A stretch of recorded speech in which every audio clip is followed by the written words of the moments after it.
नाजरीन आदाब, मैं मुदस्सिर अहमद इनकलाब टीवी के लिए खुसूसी पेशकश शमशीर बेना में आप तमाम का इस्तकबाल करता हूँ।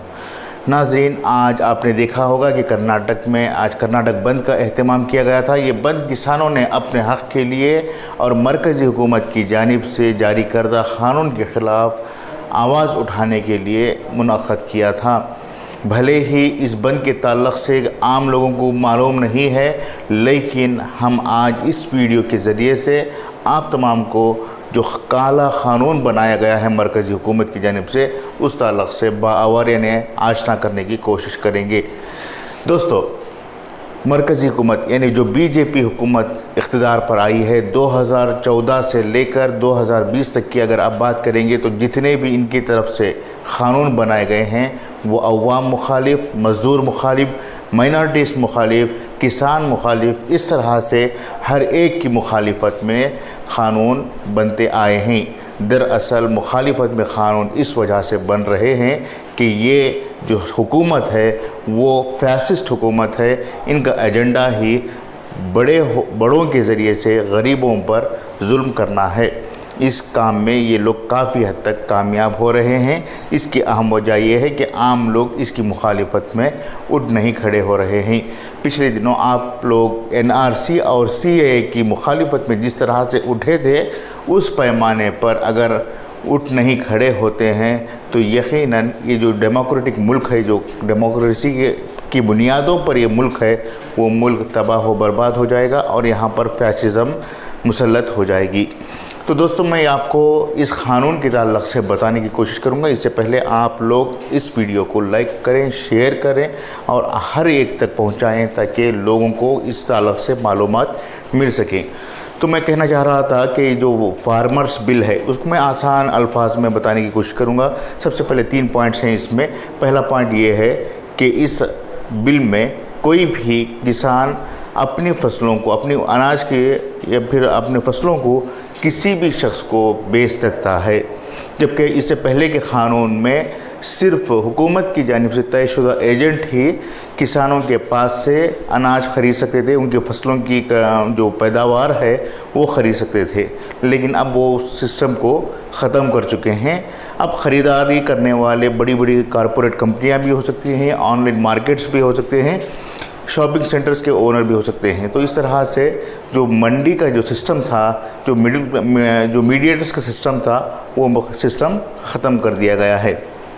इसके अलावा कॉन्ट्रैक्ट फार्मिंग यानी समझ लीजिए कि आपके पास 10 एकड़ ज़मीन है। उस 10 एकड़ ज़मीन पर आप लोगों को किसी कंपनी के ज़रिए से ये ऑफ़र दिया जाता है कि आप लोग अगले 5 साल तक धान ही उगाएंगे और आपके बगल में जो खेत होगा उसको वो कॉन्ट्रैक्टर ये कहेगा कि आप लोग अगले 5 साल तक सिर्फ अदरक की काश्त ही करेंगे। इस तरह से जो है हर जगह पर, हर इलाके में जो कॉन्ट्रैक्ट फार्मिंग करने वाली कंपनियां होती हैं वो बाकायदा आपको कॉन्ट्रैक्ट के ज़रिए से फसलों के लिए टारगेट देगी।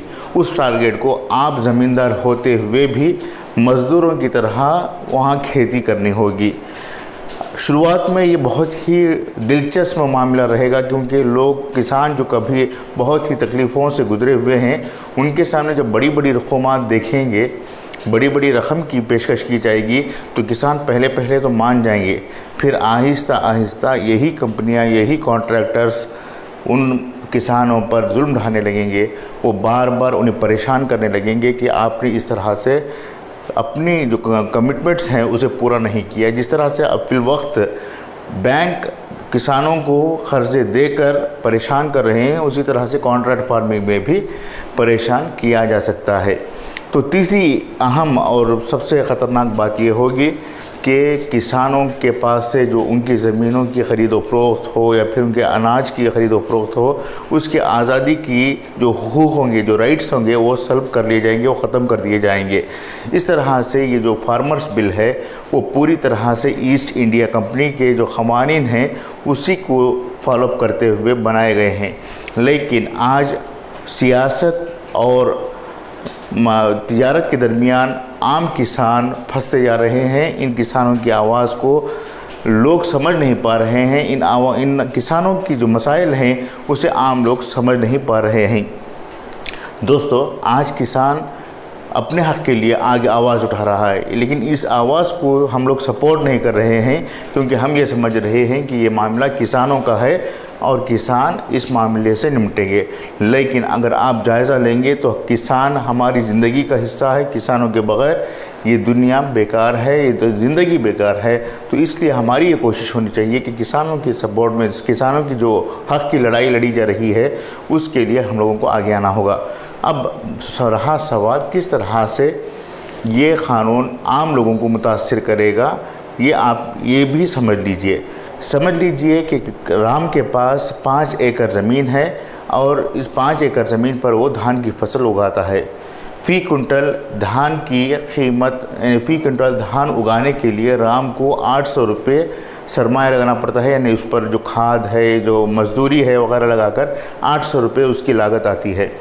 अब उसे वो बाज़ार में फ़रोख्त करने जाता है तो मंडी उसके लिए एक रकम तय करती है कि वो 1000 रुपये में राम जो है उस रकम को 1000 रुपये की लागत में फ़रोख्त करता है। लेकिन 200 रुपये के लिए इसे नुकसान होगा। इसके लिए हुकूमत की जानिब से MSP यानी मिनिमम सपोर्ट प्राइस तायदी रकम मंजूर की जाती है। इस रकम के वजह से राम को मिलेंगे 1200 रुपये। तो 200 रुपये जो है वो हुकूमत की जानिब से आ रहे हैं। इससे ना तो मंडी वाले पर बोझ पड़ेगा, ना ही राम को नुकसान होगा। रही बात आम लोग, जो आप लोग अनाज ख़रीदते हैं, जो चावल ख़रीदते हैं, आपको जो है 200 रुपये हुकूमत की जानिब से मिल रहे हैं।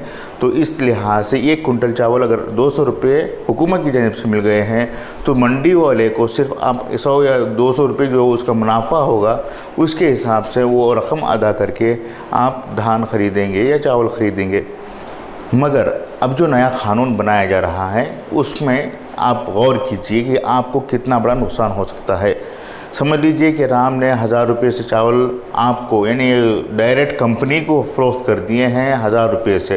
कंपनी वाले ने 1000 रुपये से धान ख़रीद लिए हैं, लेकिन जो मिनिमम सपोर्टिव प्राइस है वो कंपनी की जानिब से अदा नहीं किए जाएंगे। हालांकि ज़बानी तौर पर मोदी हुकूमत ये कह रही है कि फार्मर्स बिल में MSP को भी जारी रखा जाएगा, लेकिन तहरीरी तौर पर रिटर्न फॉर्म में कहीं भी इसका तस्करा नहीं है। तो ज़ाहिर है कि ये जो MSP का जो सिस्टम है वो ख़त्म हो जाएगा। जो कंपनी, मिसाल के तौर पर रिलायंस कंपनी वाला इस चावल को 1000 रुपये में ख़रीदता है तो किसान देकर उसकी उजरत तो ले रहा है, लेकिन सामने वाला जो है, जो कारपोरेट कंपनी वाला है, उसी धान को अगर आपके पास 2000 या 3000 रुपये में फ़रोख्त कर रहा है तो ये उसका मुनाफा होगा। और हुकूमत का कहना है कि ये उसका इन्वेस्टमेंट था तो वो मुनाफा ले रहा है, लेकिन इस चावल को आप 200, 300, 400 रुपये में ख़रीदने के लिए मजबूर हो जाएंगे।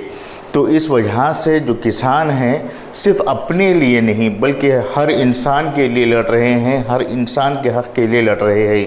तो इस हक़ की लड़ाई में आप लोगों को, हम लोगों को साथ देना ज़रूरी है, क्योंकि किसान ही इस मुल्क की रीढ़ की हड्डी है और किसान के बग़ैर इस ज़मीन का वजूद ही नामुमकिन है। तो दोस्तों, इस क़ानून को समझिए, इस काले क़ानून को समझिए और किसानों के साथ हो जाइए, भले ही मोदी जी हमसे और आपसे नाराज़ क्यों ना हों। तो इस बात को मैं यहीं ख़त्म करता हूँ। नई फ़िक्र और नई बात के साथ दोबारा आपके सामने पेश होऊंगा। तब तक के लिए शुक्रिया।